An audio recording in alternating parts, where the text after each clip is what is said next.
This is tape number 3 of the interview with Hanka Brecher. Hanka, you were talking about the Hanka, you were talking about how you kept yourself clean in this camp.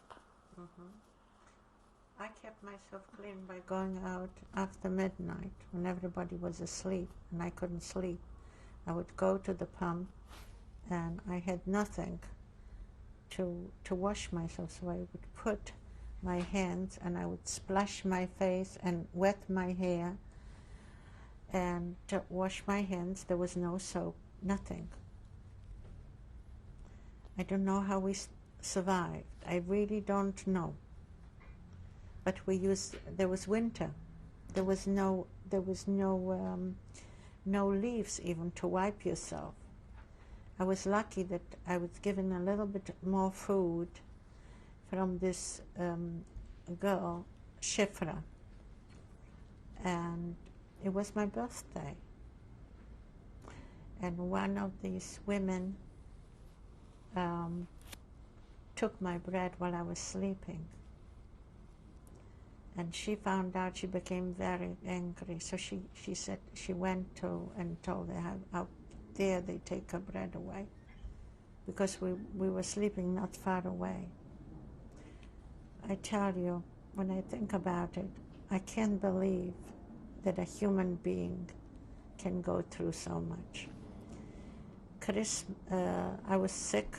I was in the hospital, and there was a Polish Jewish doctor. She was a real witch. Hospital at this camp? It was not a hospital, it was like an infirmary.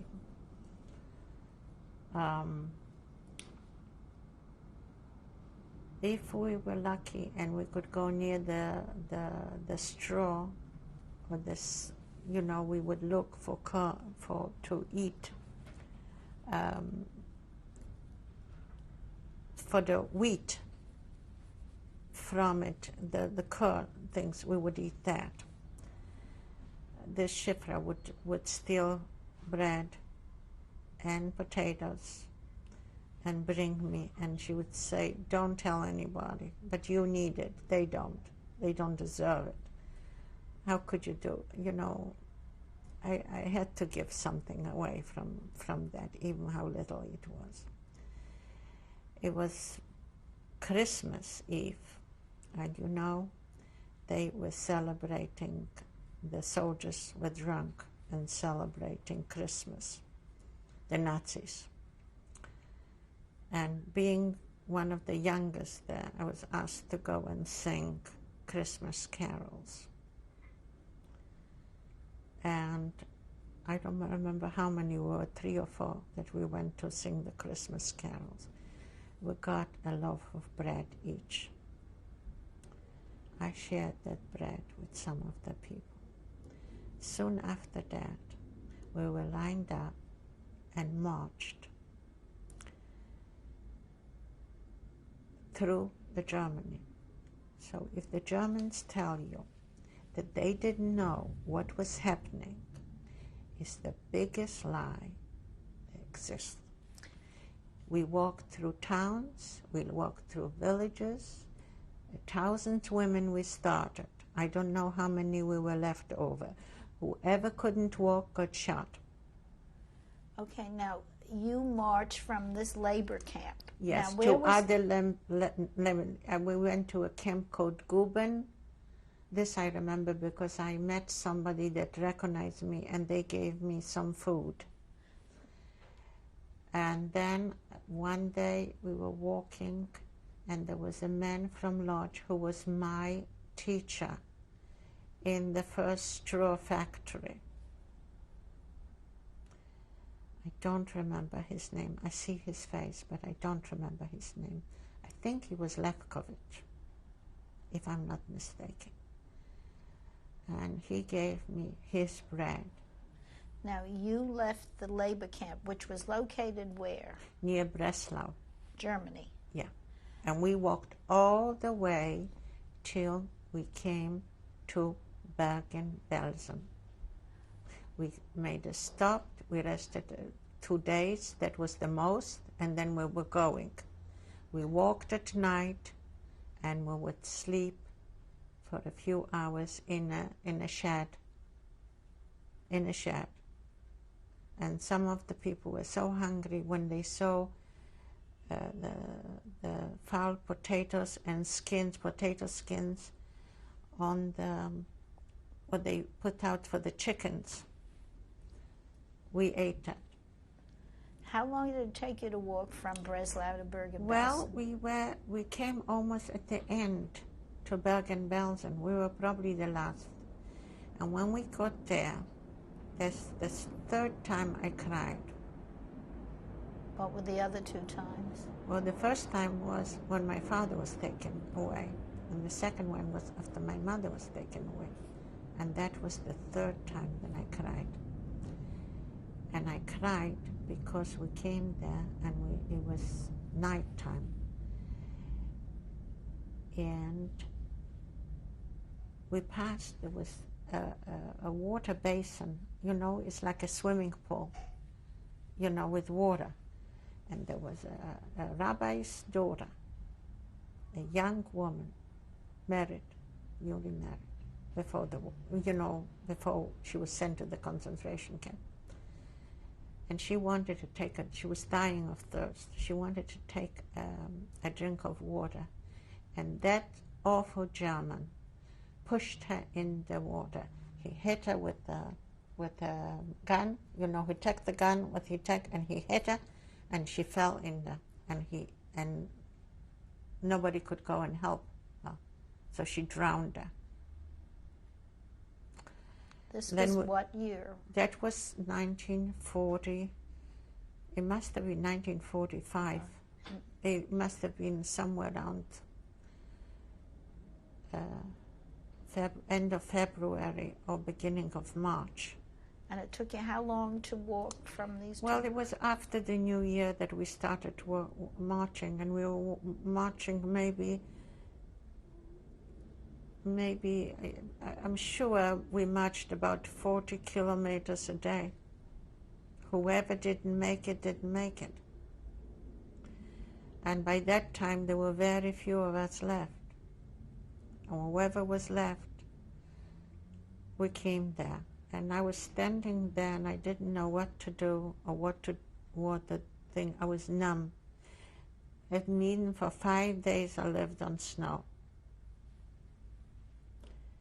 And I was sitting there, and this young woman came over to me, and she says, "And who are you?" I said, "My name is Hanka." And he says, "Are you Polish or Czech?" I says, "No, I'm Polish." She says, "Where you from?" I said, I was born in Wrocław." She says, "Wrocław? You're Hanka Kohn? You had 3 brothers? And your father was Shlomo Kohn?" I said, "Yes." "Your mother was Stella Kohn?" I said, "Yes." She says, "I knew your parents very well." And she, right away, she brought me underwear, and she brought me food. I don't know how it appeared. And she said, "Eat very slowly." And she says, "Tomorrow you come where I work." And I went. I don't think I made it to the next day, but a couple of days afterwards, I walked over there.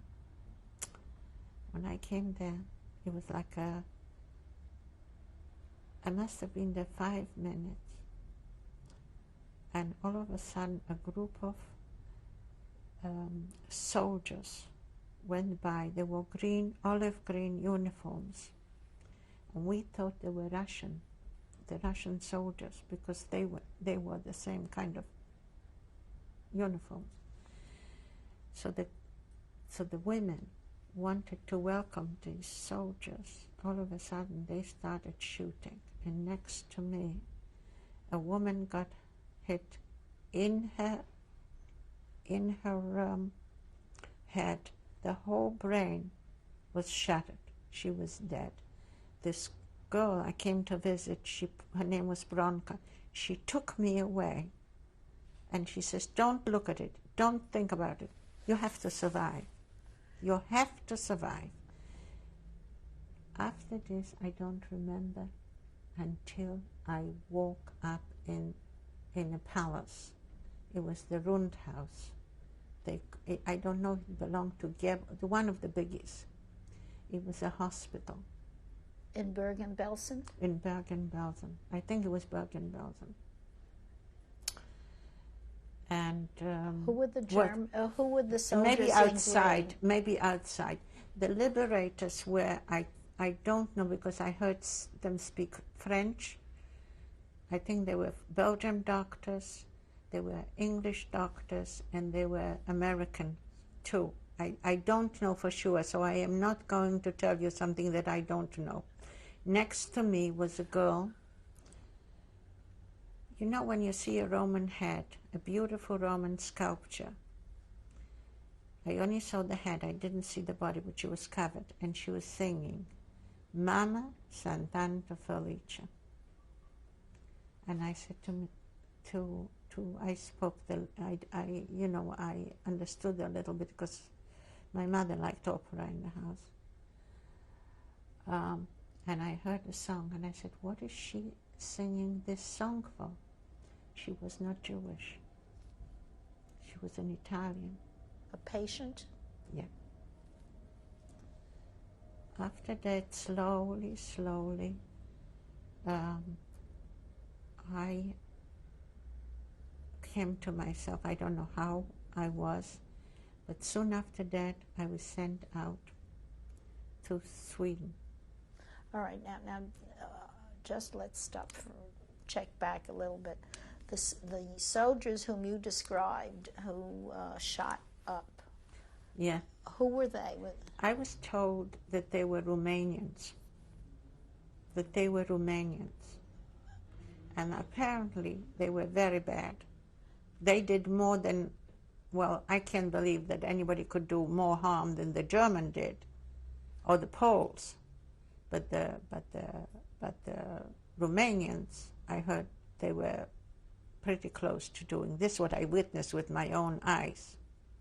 And they were fleeing No, they were not fleeing. You see, when the women started speaking, I don't know if they spoke Russian or whatever, they started shooting. And there were many wounded, but this girl, Bronka, took me out. And she says, don't look, you have to live. And afterwards, I don't know what happened until I woke up in that hospital. And where had Bronka taken you? I don't know. You see, I have never seen Bronka after that. I know only her name. I don't know her second name. You know, I was very ill. I don't know. What the picture was awful. Wherever you went, there were corpses. You had to go through the corpses. Until we came to, there were instances that, you know, I tried to block out, but I remember going in the train one day, and there were 3 sisters with me. They all died the same, maybe 20 minutes apart from each other. They were things that you cannot even visualize.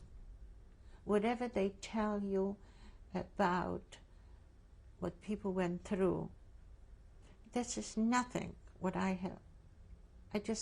I'm telling you the not even the most, it's very hard for me to come about what the people ate, what the people drank.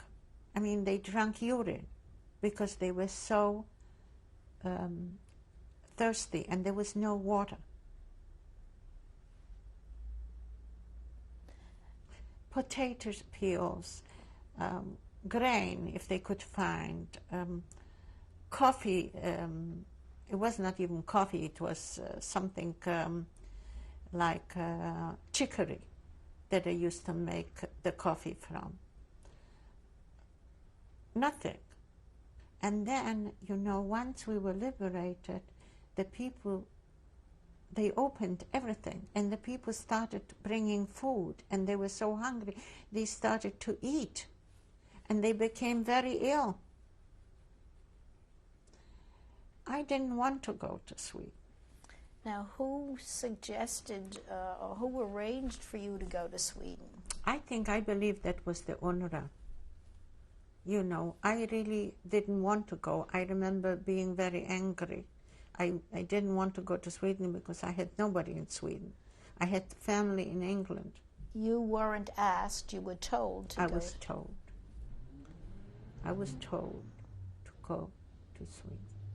I was not told. I found myself with the transport of people that were going. And we were going, we came to Lubeck, and in Lubeck I remember sitting in a room, and there was I think he was English, an English soldier, and a German. They had the Germans work with us. And in my broken English, I didn't want to speak German, you know. So I said to him, what is he doing here, the Nazi? And he said, so the British soldier said to him, she wants to know what you were doing here. He said to him.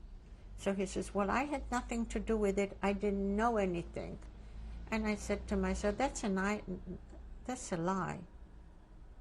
How couldn't they know? They've seen us march through villages, through town. They didn't take us through the towns, but they seen it. They were beating us. They were throwing us. You were lying on the floor, and they went with not with their hands, with guns. You know, they had like hunting guns, what they used to use, not really handguns. What the soldiers used to wear. That's what they used to use on the people, kicking them with the feet. They didn't come near us. To help you? No, they didn't come to help us. Well, the German didn't help the Jews, the Poles didn't help the Jews, the Romanian didn't help the Jews. The Dutch, what I heard later on, you know, I couldn't read certain literature. I can't. My nerves are shot. Right. Because it's nothing, it's horrible, but it's something that I lived through and I experience. And for me, it brings back the times. You know, what they did to the children, what they did to the man, what they did to the women. You know, it was unbelievable. There are not words in the English language that I could use to describe it, the horrors. Now, you were talking about being in Lubeck, which is Poland. Yeah. No, Lubeck is Germany. Germany. Lubeck is Germany. It's the border town that they used to send the people to Sweden or wherever they went. The Swedes were very good to us. They took us in. Now, were you able to walk, or were you carried on a stretcher when they transferred you to Sweden? Remember. This I don't remember. It's funny. I only know that I came to a school. It was a school that they emptied, you know, that they used for the things. I came there, and I was there maybe 2 days when I became ill. When you say ill, what were the symptoms? Pleurisy. You know what pleurisy is? They took me to the hospital. I was there, and I was what they call undernourished, weak. I was not tubercular, but I must have caught a cold or something. I was not tubercular because I wouldn't be able to go to England. Once I had it, I couldn't go to, but I was, for most of the time, all the time that I was in Sweden, I was in a sanatorium. Where in Sweden? Well, from Malmö, I was sent to Karlstad. That was also sort of sanatorium. I have a picture that I will show you. From there, I was sent to Råsega, which was not far from Stockholm. But while I was in Karlstad, somebody wrote me a postcard asking me if I was the Hanka Kohn, and I said yes. Did I find my family? Did I hear anything about my family? I answered her, no, I haven't found anyone. She happened to be reading a letter in Jewish to a girl that found somebody in London, England. Who is this woman? Her name was Rosa Olscher. And my mother had helped her in Lodz because she was from Wrocław. And she came with a little baby to Lodz, and she had nothing. And we had certain things from my aunt, like blankets or food. I don't know, my mother she didn't eat. So she would give to people which she thought they were less fortunate than we were. And this woman found me. How did she find you? In the book, in Sweden, there was a registry from all the people that came to Sweden. So she found me, and she asked me if I remembered, so I told her vaguely that I remember. I wouldn't recognize her. And she read the letter for someone, and this person found her relatives in London, England. So she says, well, you found your things, so now I will write to you the letter in Jewish to your relatives that they have to put an ad in the Jewish Chronicle. Now she that knew I am looking for family of Hanka Kohn. My father's uncle was in London, and he read the ad, and he answered a letter to me that yes, that there is my family, that not my father or my mother, but my mother's brother who was there, and he knows where he lives in Sheffield, England, and there's a cousin, and he notified them. And that's how I found it, but nobody survived. Now, how long did you stay in Sweden? I was the first, probably, girl to come, that I know, to go to England. I came to England in 1946. I think was April. I don't know exactly. I have it in there if you have to know the exact date. No. How long? But how long did you stay in Sweden?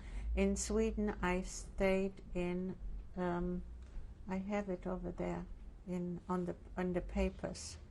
I didn't stay long. I stayed from. The war ended in I think April. I must have gone to Sweden in the end of the summer. No, it wasn't. It was in the summer. In the beginning of the summer, and I left Sweden in 46 in I think it must have been March or April. I have the dates if you need them. Now, during that time, you regained your strength? Well, I regained my strength something because I couldn't go to school. Like all the other girls my age, I could not go to school. I wasn't capable, and the doctor said for me to just, I would never be able to take stress. I have to live away from people that I try to forget everything that happened to me. But I couldn't. I tried. I could do it one-on-one, but I couldn't be in a classroom. Tell me, all through this whole time, did you ever have a menstrual period? No, I got my menstrual period when I was about 19. Is this true of other young girls? I don't know. I did not, you see, I did not communicate with them. I know, I heard that they used to put something in the food in Auschwitz, so the people would stop menstruating.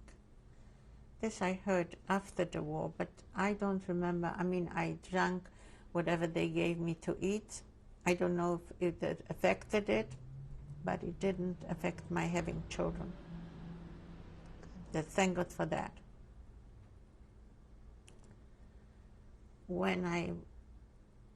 Now, what else? Shall we trace back some things? No, we should go on to England, when you got to England.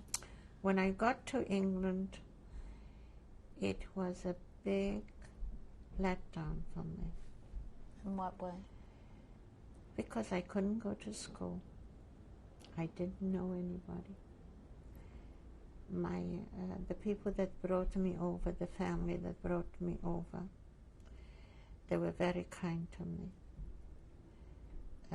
But I felt they couldn't do anything I had to do for them, because she had a heart attack. Did you live His with wife. them? Yeah, I stayed with them for a while.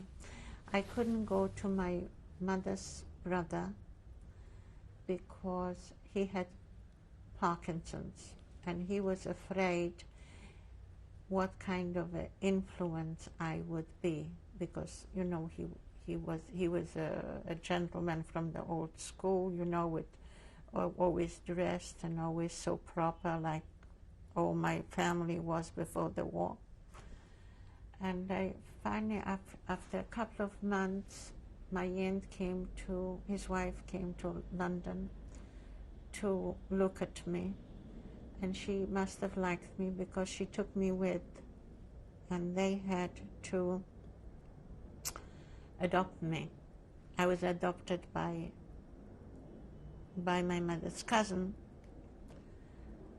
because he was the first contacted, because my mother's brother was ill at the time and they didn't know what was going to happen. So she saw me and she said, "You're coming with me." And they went through the whole process because I was underage. It wasn't easy to leave Sweden either. I had to have a permission to go to England because I was underage. You asked me why I was so disappointed. I was underage. I came to I couldn't be with I had nobody. The knowledge of English was very limited. I had to stay with this cousin. They were very nice to me. They took me even to a Jewish theater, and I cried my eyes out that I